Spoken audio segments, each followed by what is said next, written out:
Do you ever dream of your perfect banjo moment? You're, in the library, in a grocery store, wherever, and all of a sudden the situation just needs a banjo solo.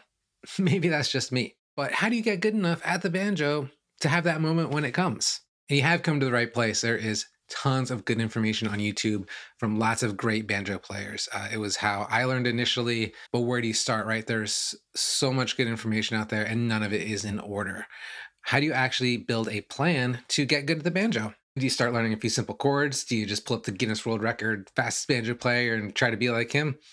Probably not. And so a lot of the time, you kind of just end up surfing. Maybe you develop some bad habits and you don't really make progress. So that is what I'm trying to fix in this video by giving you a roadmap to learning the banjo. So if I was to start over from day one, this is the order that I would learn in. And I say this as someone that learned a ton from YouTube, but I could have gotten a lot better, a lot faster if I'd gone in this order. So don't make my mistakes. Let's get you sounding good fast. So I'm going to go through 5 stages here. We're going to go from total beginner to that kid from Deliverance. And I'm going to outline each step, what you should learn and where you should be at to move on to sort of the next level. I'm primarily a clawhammer banjo player. So while I've tried to make this as general as possible, there are some clawhammer specific skills and you may need to adapt them a little bit if you choose a different style. All right, so let's break this down. Stage 1, clueless beginner. So you've picked up a banjo somewhere, someone's gifted you one. It's mostly been gathering dust up to this point. What do you do with it? This is where you build those foundational basic skills that are going to set you up for success later. So don't skip over this stuff just because it seems maybe a little simple. So technical skills. You want to learn how to hold your banjo properly. You want to learn how to tune it to standard open G tuning, and you want to learn the notes of the open strings. You want to learn to do just a little bit of basic maintenance. So you want to know the parts of the banjo and how to change your strings. And then you want to work on being able to fret a note and make it sound out cleanly. And right from the beginning, this is the stage where you start to build your style. So I want you to kind of find out what type of banjo sounds good to you. Do you like clawhammer? Do you like scrug style, 2-finger? There's a bunch of different styles. And at this stage, I advise you to pick one. You can always change it later, but you want to pick a style that you would like to learn with. I suggest clawhammer, but that's just me. I enjoy it. But you want to pick that style and you want to learn the very basics of it. So for clawhammer, that's the basic sort of bum diddy stroke. For bluegrass style, scrug style 3-finger, that might be the forward roll. 2-finger, you want to learn that basic thumb or index lead pattern. And then just music theory 101, the very basics. So learn how to read tab, learn what 4/4 time is, learn 3/4 time, learn what a time signature is, learn how to count the beats, learn what a chord is, a key, a scale. You don't need to understand this stuff in depth, but you should have a basic understanding of what these terms mean. And once you've got that, you're ready to sort of graduate to stage 2. This is the stage where, up to this point, you've probably been driving the people around you a little crazy, just trying to get those first plunky notes out of the banjo. By the end of this stage, you're going to be able to play a couple of simple songs and sound pretty decent. So for technical skills at stage 2, you want to learn the 3 most important chords in open G tuning. That's going to be G, C, and D. And you also want to learn the basics of rhythm at this stage. So play along with a metronome. It can be a pretty slow speed, but you want to start really getting your rhythm rock solid because I think that is sort of the most important foundation of playing the banjo. If you're out of rhythm, it doesn't matter what you're playing, it's not going to sound good. So start locking that in here. You also want to develop a bit of accuracy with your picking hand. So if you're playing clawhammer, you should be able to pick out notes on individual strings fairly cleanly. If you're playing, say 3-finger style, you want to be able to emphasize the melody notes in a way that you can start to pick out the melody in songs. And you want to learn very basic beginner versions of a few songs. So for this, I'll give you a few suggestions. I like Boil Them Cabbage Down, Cripple Creek, and You Are My Sunshine. Classics, they sound good. Most people know them, and they're great to start with. They're pretty simple. And quick infomercial here. I have a totally free video course. It's about 90 minutes long. It will sort of get you to this stage, and you can play your first song, Boil Them Cabbage Down. Check that out if you're interested. I'll put the link in the description. So musicality skills at this stage. I want you to start to think about actively listening to music, because if you want to really ingrain songs, you want to make it easy to memorize and play with others, you need to learn to listen. So what does that actually mean? Well, I think there's actually 2 parts to it, right? One is that you should be able to Ingrain a song in your head well enough that you can hum it. The second piece to this is sort of learning what you like and you don't like and understand why you like or don't like it. So start to listen to some music with banjos in it here and figure out your favorite artists, the ones you don't like as much, and figure out maybe the difference between them and why you like some styles and you don't like others. And this is going to help you develop your own style later if you have a clear idea of what you like and don't like in banjo music. At this point, you've learned a few songs and you're ready to move on to stage 3. So stage 3 is really all about your technical skills.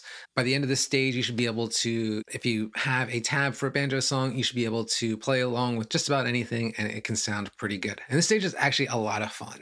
It's very rewarding to sort of see what you've been working on and be able to play stuff that sounds pretty impressive. So for left-hand technical skills, if you are right-handed, you want to learn hammer-ons, slides, and pull-offs. And for your right hand, your picking hand, you want to learn, for claw hammer, you want to learn double thumbing and drop thumbing. And this is really going to open up the range of songs you're able to play on the banjo. So when you pull up a tab, you're going to be able to get through it much easier and play more advanced sounding stuff. So our goal is eventually, though, to move beyond tab, right? So we can build our own arrangements, we can play by ear, play with others.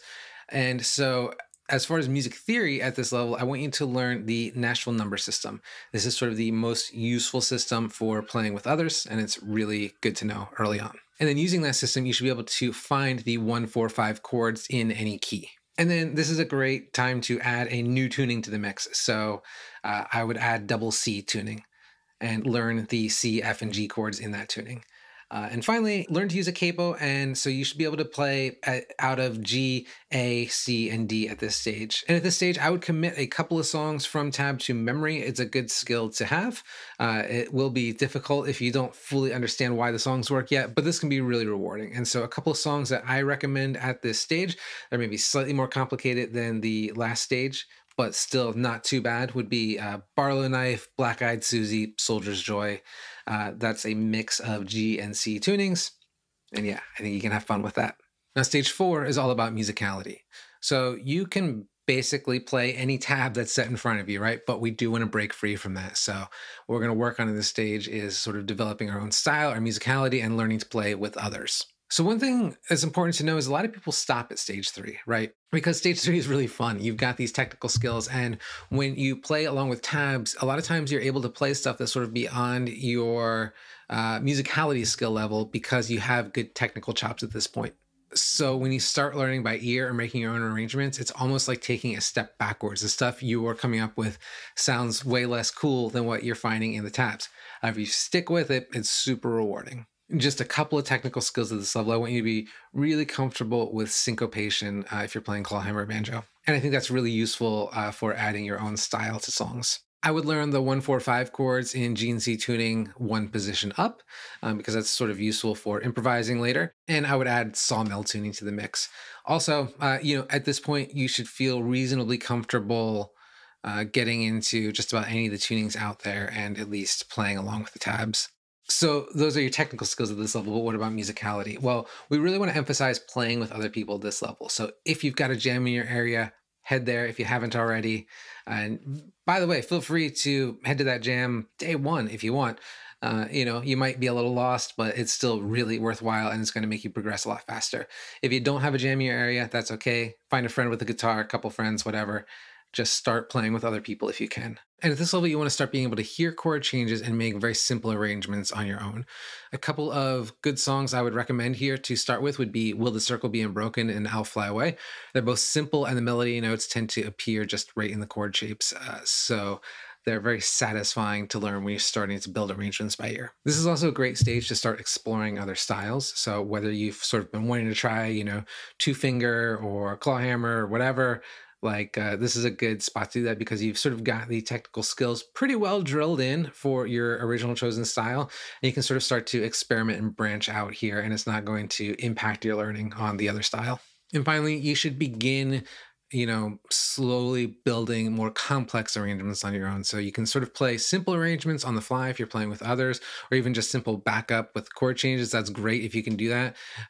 But I would also sit down on your own time and sort of start composing your own arrangements and figuring out your style at this stage, which ultimately is going to move you to stage 5, where you're no longer dependent on tab. So this stage is all musicality at this point, right? Like your technical skills are solid.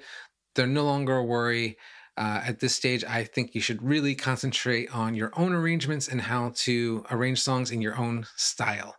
And this is a spot where it's great to branch out into other genres. So, can you arrange a more modern song for banjo, for example? Like, it's fun to try. It's a great exercise and it'll make you a stronger banjo player. So, at this point, you're no longer constrained to a specific style and you're really comfortable in group situations. So, if you are interested in clawhammer, check out the video I linked right there or there, I'm not sure, and get started. All right, see ya.